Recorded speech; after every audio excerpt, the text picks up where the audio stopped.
Rainwater harvesting. On an average, a single person needs more than 100 liters of water per day for their basic needs like cooking, drinking, bathing, and washing. Now, think about the population of our country for a moment. Yes, it is 1.2 billion. So, we need 120 billion liters of water every day to fulfill our basic needs. The increase in population has led to an increased demand for water. So, how do we meet this increasing demand for water? We know that a large amount of water in most places is received in the form of rain. Rainwater can be easily absorbed by the soil to recharge the groundwater. But when this rainwater falls on the concrete surfaces, it does not get absorbed by the soil, and so most of this water gets wasted.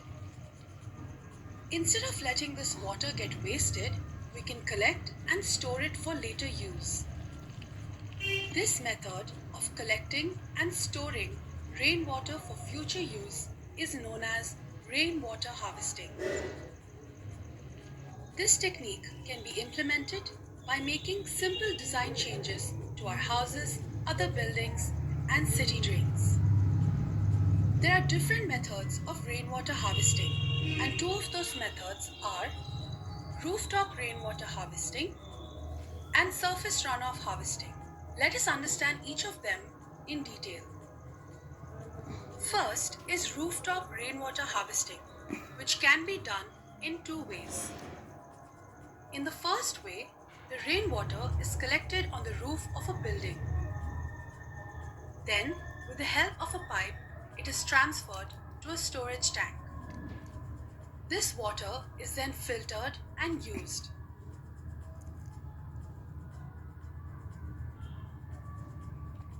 In the second way, the rainwater is collected from the roof and then transferred into a pit in the ground. This transferred water gets added to the groundwater and helps in increasing groundwater levels. We know that rainwater flows into the drains after falling on concrete surfaces, resulting in wastage of water. Rainwater that flows into the drains can also be harvested.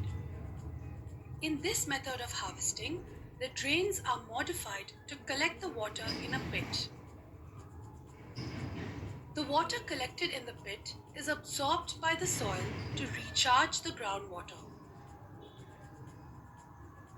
Do you know India is making some serious efforts to implement this practice across the country? For example, in Tamil Nadu, it is mandatory for all buildings, both public and private, to implement rainwater harvesting. This practice has significantly improved groundwater levels in the state. So today, we learned two methods of rainwater harvesting. The first method is rooftop rainwater harvesting, which can be done in two ways. In the first way, the rainwater is collected on the roof of a building. Then, with the help of a pipe, it is transferred to a storage tank where the water can be filtered and reused. In the second way, the collected rainwater is transferred to a pit which seeps underground and recharges the groundwater. The second method is surface runoff harvesting, where drains are modified to collect the water in a pit to recharge the groundwater.